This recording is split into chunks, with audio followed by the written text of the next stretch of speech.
Hey everybody, welcome back. Trending here. Welcome to WoW-To, the Updatening, Part 2. For those of you who missed Part 1, there should be an annotation right at the top of the screen that'll take you back to Part 1 so you can watch it, either for the first time or again. I'm certainly not going to complain. Now, for those of you who might not be familiar with the purpose of WoW-To, it is very simply a how-to on how to play WoW. Now, WoW's been around for quite a long time, but there are still plenty of people out there who've never played it, who might not have any clue how to operate, and that's who this series is for. I don't discuss damage rotations or which class or which faction is better than the other one. I have characters on both sides. I love them all. The purpose of this is to teach people who have no idea how to play, and I mean no idea how to play, how the game works and how to operate. So, in Part 1, we discussed server selection or realm selection and character creation and customization. Now, hopefully, you have already gone through and created your character or created a couple, just to check out the different racial cinematic intros so that you can kind of get some lore background on all the various characters and the different factions and races and kind of where they're coming from and where they currently stand. I am certainly a huge proponent of lore. I have already run Dulles here through the opening cinematic, as you can tell, because it now says that he is at Cap Narache. Well, that means that he's been in there. If you remember from the first video, it didn't say anything there because he hadn't actually been logged in yet. If I had any other characters on this particular server, on the Shuhalo server, it would indicate, it would have a list of them here. You can have a maximum, I believe, 10 per server, but in this case, I only have 1. So you can either double-click on this, or you can click Enter World, or you can just hit Enter if you want. Well, let's go ahead and do that. Shaboom! And we get this nice thing. Oh, here we are in Cap Narache. As you can see, it's a little bit different. If you watched the first WoW-To, when I made it back in, I believe it was November of 2010, this area looked quite a bit different. There weren't all these people standing around. There was a kiln right here, and there wasn't this thing, which is a, let's scroll out a bit here. Turn this oh, yeah, that is Great Mother Hawkwind. If you watched the first WoW-To, one of the first quests we got was to go down to the water well down here and find her. Actually, I think it was down here, but yeah, apparently she did not survive the Cataclysm. That's a damn shame. Well, you gotta make a MMO, you gotta break some eggs. Or something. I'm not quite sure how that logic works. For this particular episode, for this segment, this part of the WoW-To, what we're going to discuss is the user interface and various game options that we have available to use and to change. Now, I like to break up the user interface into 5 primary sections. Now, the first section is the game window. It's the biggest one. It's very easy. It's the window through which you look into the game world. I mean, literally, there it is. You can look around, back and forth, up and down, all that other good stuff. The next one, the next element that I like to, for the next one is down here. It is the action bar, the quick bar, the hot bar, whatever you want to call it. Different people call it different things. It consists of 2 or 3 main sections. There is we've got more people zoning in. You've got the areas where your different spells, like in the case of a druid, Wrath is the spell that you start out with first. And as you learn more and more spells and abilities and whatnot, these will populate. You can also change them, if you wish, to organize them any way you choose.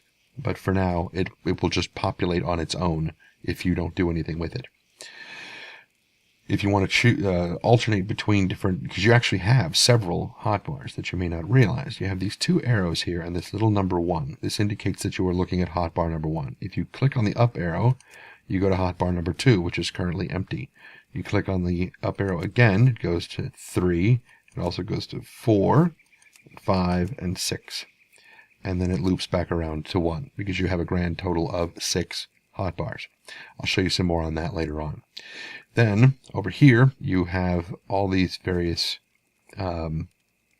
buttons which will open up different panes of, for example, you have your character pane, which shows your character, the paper doll of them. As you add or remove clothing, it'll change their appearance here.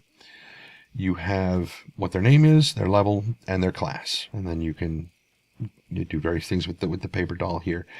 You've got the character tab and the reputation tab. Now on the reputation tab, it shows all the various factions that you have currently met up with, and what your current standing is with those factions. Now, since Dulles is a member of the Horde, all of the different factions that he will run into will be members of the Horde, or they may be neutral, because there are other factions like the Violet Eye, or there's a bunch. I can't think of any other ones right now, but suffice, we'll go back to the character pane. Now if you click on this arrow over here, it opens up a side pane which gives you access to, on the character stats window, gives you all the hard numbers on what your resistances are, how much damage you do, all this kind of stuff. If you want to get into kind of the deeper numbers of how the game works, you can find it there. You also have what titles you have available. Now, one of the things with after Cataclysm and Mists of Pandaria, after these expansions came out, one of the things that they did was they changed it so that titles and achievements and things like that are account wide. It's, they're all account bound. So all of my other characters who have earned the assistant and associate professor titles and the Jenkins title, the Explorer, and the Hallowed titles for doing various events in the game, all of my characters automatically have access to those particular titles because they are all on the same account. Some people don't like that very much. So for the rest of this thing, we're going to be Assistant Professor Dulles. Then you have your equipment manager on this last button, which is basically where you can build different equipment loadouts. I like to use this when I'm doing RP. If I'm that being roleplay, I will have, like for my Worgen, I have an arbiter set because he's a lawyer, or he was in Gilneas. So he has his arbiter's robes that he wears, and then he has his just kind of walking around town, his kind of denim, canvas pants and his shirt and his favorite fishing cap, and just, casual, relaxing gear. And then he's got his, his combat gear. And the equipment manager allows you to very, very quickly switch between those different loadouts if you so choose, and you can create as many sets as you want. Let's go ahead and put this back where it was, and we'll close the character pane and open the next one, which is spellbooks and abilities. Now, this looks a little different from when we did the first WoW-To, and it's because things have changed quite a bit. We used to have several little tabs off on the side. We had the Generals tab, and then we had 3 different Druid tabs. Well, now there's only the one, and the General tab. Let's go ahead and look there. This shows all of your various racial and passive and, active abilities that you have access to and don't yet have access to, all the way up to level 90.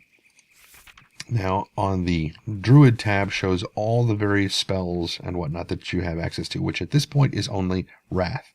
As you progress through things, you learn different things depending upon what role you have taken on. Over here, you have your Professions tab. Now, professions are almost exactly the same as they were. Not much has changed with your professions. You can take 2 primary professions. You can, if you want, you can take 2 gathering professions, and you could take like herbalism and skinning, and you could gather lots and lots of plants and lots of, leather from, any animals or whatnot that you happen to kill. And you take those to the auction house and you sell them. Maybe you want to do leather and mining or something like that. And you just want to make money because it's a great way to make money. And then later on, once you reach the end game and, you're way, way up there, then you go to a trainer and you conveniently forget, quote unquote, you basically erase these so that you don't know them anymore. And then you get to production professions where you go to the auction house and you buy a whole bunch of plants and leather and you make potions and armor, for your character. Or maybe you want to take, leatherworking and jewel crafting, like if you're a druid, because they can only wear leather armor. So you would take leatherworking and jewel crafting so that you could make the best possible gear for you. Could be kind of cool, but that means that you can't gather anything yourself. A lot of people will take one gathering profession and one production profession, and they usually take ones that complement each other. For example, they will take skinning and leatherworking because skinning feeds directly into leatherworking. They will take herbalism and alchemy because they feed directly into one another. They will take mining and jewel crafting or mining and blacksmithing because they feed into each other. Now, down here, you have what are referred to as the everyman skills, because everybody can take all four of these if you want to. You are not limited in these bottom four. And they are archaeology, fishing, cooking, and first aid. Now, a lot of people, they do first aid because you will find so many situations where a bandage will save your life. It'll make the difference when your healer is out of mana and you have no way to save your party, but suddenly you realize, oh my god, I have a bandage, and you manage to get just enough extra health to keep from dying. And sometimes it can make the difference literally between wiping in a dungeon and not. Cooking. There are a lot of foods that you can get that have lots of really awesome buffs and bonuses to them. Fishing, it feeds directly into cooking.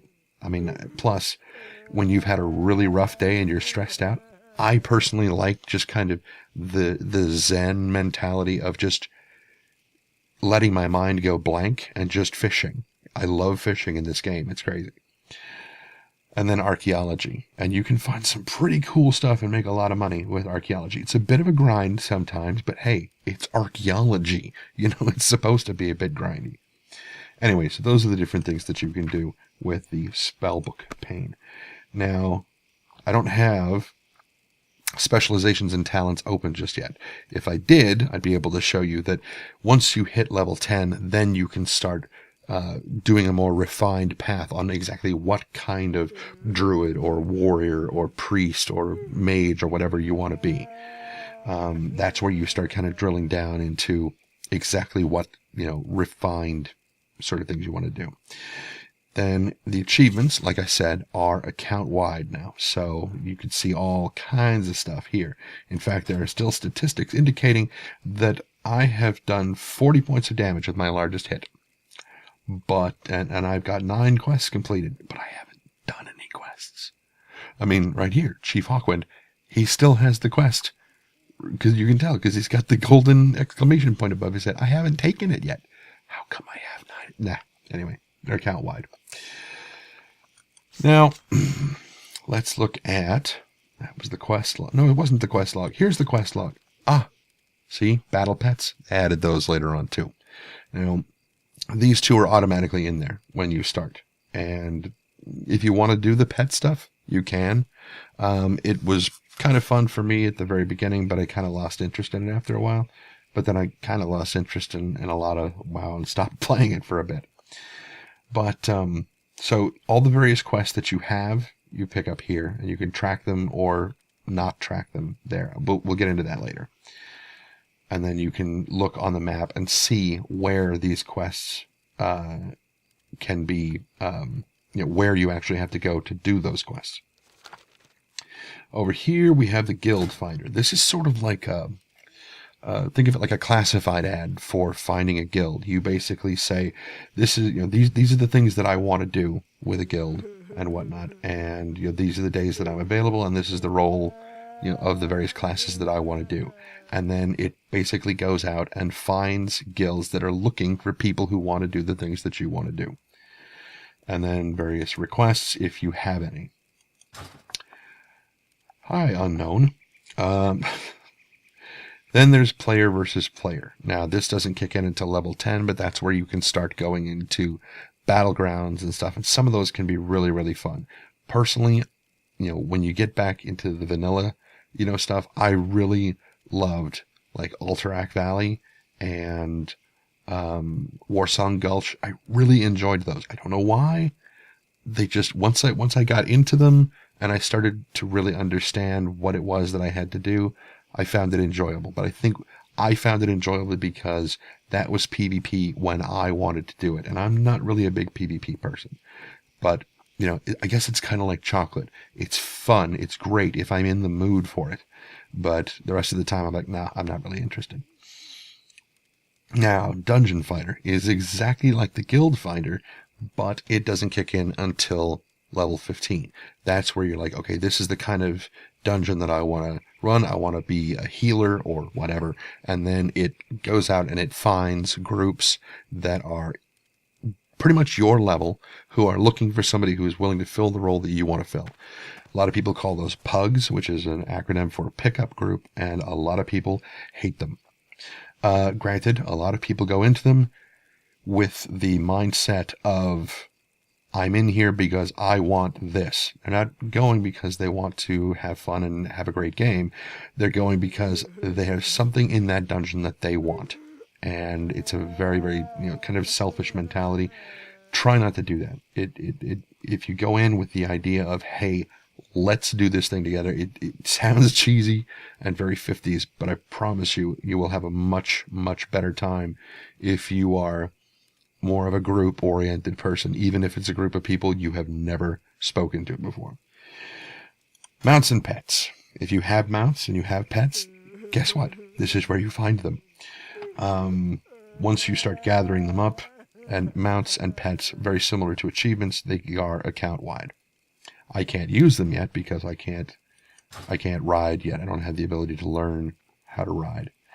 Then there is the dungeon journal. Now, some people don't like this because you could, for example, say, let's check out the classic things. What about Razor Ven Crawl? What is that like? Now, this tells you every single boss that you have to fight and all of their various abilities and what they can do. Some people don't like this because it takes too much of the game out of it. It basically tells you exactly what you need to do to win the thing, the various pieces of loot that you can get, and who the different bosses are that you're going to run into. You can find maps of what the the actual dungeon looks like, so that you know too much in advance. Some people don't care for it. I don't make use of it because I like to discover things on my own. Then there is the shop. Now, this is something that I only recently found out about. I didn't even know this was in here, I think. They have all these different little pets and mounts that you can purchase. For example, I think I have that one, and I think I have that one. But I saw this guy, the Alterac Brew Pup. Oh my god, he's so cute. It's like a little Saint Bernard, which I grew up with. Saint Bernards. They're one of my favorite breeds of dogs. Anyway, and then of course this cute little dragon here, which is a little enchanted fey dragon. He's actually a mount, it seems. You can actually ride that guy. Wow. Anyway, so you can buy stuff from the Blizzard store if you want for in-game stuff. And finally, the game menu, which you can either get by hitting escape or by clicking that particular button. Over here, finally, we have your various bags, containers, backpacks, yada, yada, yada.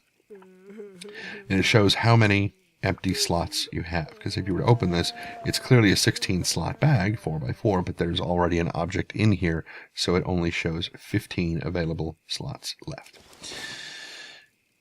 So the next element of the thing is the minimap. And this shows where you are in the world. And if you want to, you can either click on that button or, excuse me, obviously you could hit M, whichever one you wanted to do, and it will open up the minimap. Well, this isn't exactly a minimap. This is your world map. Now, it shows where you are and the various. And now you'll notice that when I mouse over this thing, at the top center up here, you have Mulgore, level 1 to 10. The numbers are in yellow. This is an indication of the level that your character should be, and the color indicates the amount of risk that your character will be at while operating in this particular area. If, for example, I were to come out here to the greater Mulgore area, but I were to mouse over this area off to the west, that's Desolace. And as you can see from the numbers in the top center, it's level 30 to 35 that your character needs to be to, survive in that area and to do the quests in there. And the numbers are very clearly red because this character, who is level 1, would get his tail handed to him in there. So, and then you can see the little bling spiral whenever you go in there. Zone map, right now it is currently set to never show. You can set it to show in battlegrounds and always show, and I will show you what this is. I will set this to always show, but you won't see it just yet. You also have the opportunity to pick which continent you want to look at. For example, if you wanted to look at Northrend, these are all the different zones within Northrend, and you can tell like level 77 to 80. Oh, yeah, not the sort of place that Dulles wants to go. Back to Kalimdor, and you can see all of the various zones that you can go to. So let's go ahead and go back in just like this. You can zoom out one by one by one until eventually you get all the way out to your 2 different planets, Outland and Azeroth. And we'll go ahead and go back into Kalimdor. And this button over here will shrink this down so that you can see it out here in the main window. Now you remember that part that we clicked on that said always show. Well, that's down here. This is where you see this little mini map. And you can, let me move the combat log over here. You can right click on this tab, select change opacity, and you can set it so that you can always see the zone map that you're in, which can be very, very useful. Personally, no. But the one that I do use, however, is the other option, which is show in battlegrounds. Now, I go back out here. Anytime I'm in battlegrounds, it'll show up right there, or I can move it around to wherever I want it. And it can be really, really useful in battlegrounds because you can see where all of your other people are located within the zone. Very, very useful indeed. Oh, okay, so this indicates your calendar where you can open it up and you can either see what events are going on or you can create them if you wish. As you can see, the Lunar Festival is going to be beginning in a couple of weeks and the Dark Moon Fair will be ending. If you don't know what that is, it would take too long to explain. Perhaps I will cover it in another episode later on. You can magnify or demagnify your mini-map with this. You can zoom in or zoom out. I like to keep it zoomed out so that I can see as much as I possibly can. If you are partied with somebody, if you've got a couple of other people that you're playing around with and you see something on your mini-map that you want to draw their attention to, you do this, and they will see that same little bling on their mini-map as well. There is this clock which indicates what the realm time and local time is. Now, the realm that you're playing on may not be located in your city, may not even be in your time zone. It's entirely possible that the realm you're playing on may be on the other side of the country, so you'll be able to see what the realm time is versus the time where you are. You open this up and you have the opportunity to open up a stopwatch or to set an alarm if you're the kind of person who winds up staying up until 4:30 in the morning playing WoW instead of getting some sleep and getting ready to go to work the next day. Not that I've ever done that. Then over here you can open up tracking and you can decide what you want to track. You can track any of these things. Now, it used to be that you had, all your trainers and all this other stuff. Well, that is now under townsfolk. You can find all this stuff. So I'm going to check profession trainers. And my druid trainer is actually right there. Now, I'm not going to track pets because I hate those things. And I'm going to leave the rest of this stuff because that can be quite helpful. Now, what else can I show you? Well, let's just go on to the next thing. Over here, I seem to have clicked on someone, and he seems to be injured. I'm going to click on myself. But actually, no, I don't have to. Okay, so you see his name is in blue. That indicates that it is actually a living person. It is an actual person playing a character. It is what is called a PC, a player character. If I were to click on, say, show you here, the monk trainer, you will see that his nameplate is green, which indicates that he is an NPC, a non-player character, which indicates that he is a computer-driven character. If I were to click on, say, this training dummy way over here, there's also a couple of them over here, you see how the name is in yellow, which indicates that it is a neutral object or creature that can be attacked. And there's also somewhere over there is a plain strider that is also, his name is in yellow because it's possible to attack him. Now if I click on this bristleback guy over here, you'll see that his nameplate is in red, and that is because he is an enemy and he is very much available for combat. If you right click on your name, on your icon, your nameplate here, that thing, yeah, your plate. You have all of these various, again, I'm not going to get into these, are mostly for raid and dungeon operations. I'm not going to get into those, but the options are there. Feel free to look through them if you wish. Finally, this brings us around to the chat window, which is down here. Normally, the combat log is right there, but I moved it over here to get it out of the way. Personally, this is the way that I prefer to have my windows set up, so that I have my combat log over here so that I can see it separately from my chat window over here. If I scroll down, you can see all this very stuff. Usually Chief Hawkwind is chatting about something by now, but he apparently hasn't said anything for a while. Now, what else can I tell you about? I have an idea. We go into the menu. I mentioned that this is your hotbar down here, but that you have others, or action bars. Hotbars, action bars, quick bars. Like I said, it depends on who you ask. If you go in here and you click action bars, you will see bottom left bar, bottom right bar, and right bar 2. Bottom left bar creates a new bar here. Bottom right bar creates a bar here. Right bar and right bar 2 create bars here and here. Now, what this means is that this is still bar 1. This is still bar 2. This is bar 3. This is bar 4. This is bar 5. And this is bar 6. So you don't have to cycle through all of them if you don't want to. You only have to cycle through 1 and 2 here, and everywhere else here you have access to whatever is on 6 or 5 or 3 or wherever you need to get to. You can still hit Shift 4 and you will go directly to Workspace 4, or Shift 2, or Shift 6, or Shift 1 if you need to jump back and forth quickly. But you will have access to them out here. Let's see, was there anything else? Let's go back in here one more time. If, when you start up, there's a big circle with a question mark in here, that means your tutorials are probably active, and they will be trying to teach you everything that I'm trying to teach you. The problem is that they will probably get in the way.